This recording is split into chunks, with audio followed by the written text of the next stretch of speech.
তুমি যিহেতু ইমান ধুনীয়া ধুনীয়াকৈ গান গোৱা সেয়ে মই তোমাক আৰু এটা কথা সুধিব বিচাৰো তুমি তোমাৰ জীৱনত দৰ্শকৰ মন্তব্যক নে নিজৰ আত্মসন্তুষ্টিক বেছি গুৰুত্ব প্ৰদান কৰা আচলতে দুইটাই মোৰ বাবে অতিকৈ প্ৰয়োজনীয় কিয়নো প্ৰথমটো সেই স্যাটিসফ্যাকশনটো নিজৰ হ'ব লাগিব নিজে গীতটো গাই ভাল পাব লাগিব কিন্তু তাৰ লগতে দৰ্শকৰ মন্তব্যটো বহুত প্ৰয়োজনীয় কিয়নো মই যেতিয়া গীত এটা গাওঁ দৰ্শকে সেইটো ভালকৈও ক'ব পাৰে বেয়াকৈও ক'ব পাৰে কিন্তু মই দুইটাই আচলতে আকোৱালি ল'ব লাগিব কিয়নো দৰ্শকে যদি ভুলো দেখে গীতটোত তেতিয়া মই সেইটো আচলতে নিজক শুধৰাবলৈ এটা চান্স পাওঁ সেইবাবে মই সেই দুইটা বস্তুই মোৰ বাবে অতিকৈ প্ৰয়োজনীয় ধন্যবাদ আত্ৰী তোমাৰ মনোভাৱ জানি সঁচাই ভাল লাগিলে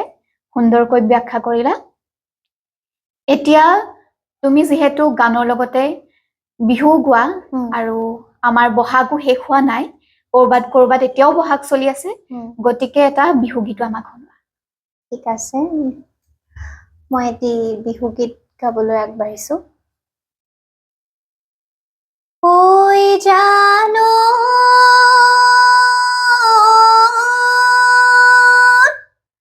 ডকৈ পথাৰত ঐ ধানে দান আছিলো ঐ তোমাৰে কথা কেও ভাবি আলিৰে কে কৰি ঐ তোমাক দেখা পালো ঐ দলিয়াৰ পেলালো কাছি ৰদেও নধৰে বৰষুণো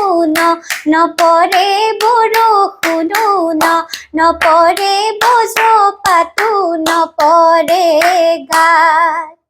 তুমি ধনছে নাইটি কাষতে থাকিবা কাষতে থাকিবা মাজে মাজে লগাবা মাতে ঐছে নাইটি ধুনীয়া দেহাতি দেখি দেহা পৰিব